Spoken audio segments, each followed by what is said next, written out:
my nutcases, and welcome to CHAL Gaming, where I play games and shit. And I love being indoors. It's an interesting thing because I get to do what I get to do every single day.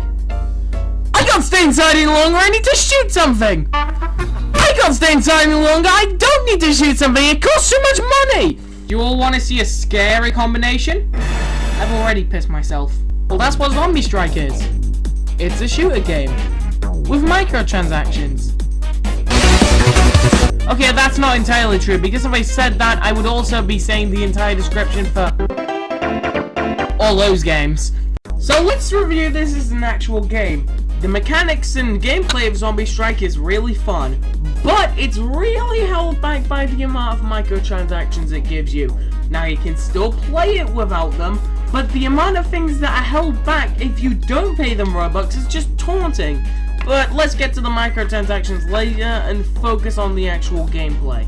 So Zombie Strike is a zombie game, and it forces you to be in a shift lock position, which is okay, I can understand that. It would be a little difficult to code if your mouse could go anywhere, but it could get a little fucking repetitive considering that you're only using a gun and only shooting. And yeah, you have those little power-ups at the bottom, but they barely do anything apart from the health, which is just overly overpowered and makes the game way too easy.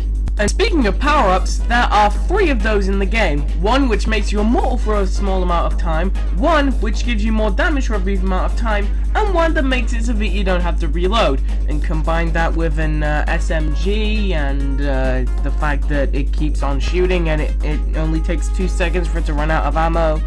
Ah, yes. I think you get complete fucking chaos! Now let's take a step back and talk about how you turn everything into green mush. There are 3 central modes: Mission, Arena, and Boss. Mission is just a long string of zombies that ends with a boss. Arena is kind of a survival game where you have 10 lives and have to survive as long as possible. And the Boss mode is take a wild shot in the dark. That's right! Bullshit! Now at the end of any of these, there's going to be a screen that shows you what items you collected, except for the endless mode, which only gives you an item show every 5 rounds. And you can double this by playing on hardcore mode, but it only gives you 1 life.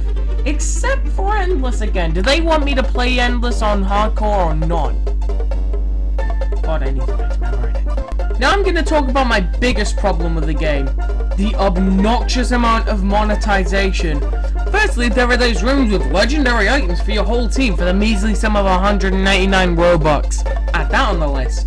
Then there's a battle pass that locks 90% of the good stuff behind a paywall. Add that to the list. Then there's the brains currency. You only get like 250 of it a day unless you quit Add that to the list. There's an obnoxious amount of teasing for the cool bundles in the shop that are getting locked behind brains. Add that to the list. And finally, there are pets.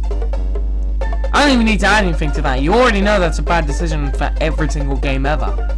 Sadly, I have to stop the review here because I don't really have that much more to say about Zombie Strike, and plus I'm really tired. But how would I summarize this game? Basically, it's a pretty good game, but it's only held back to being okay because of the obnoxious amount of monetization. Okay everybody, to make up for such a lackluster review for my scores, which is already really low, I'm gonna spend all the time that I'm not streaming and not at school working on a big project for my next video. What is it going to be though? I can't possibly say. Not right now at least. So just don't twist your knickers about it, it's not very comfortable.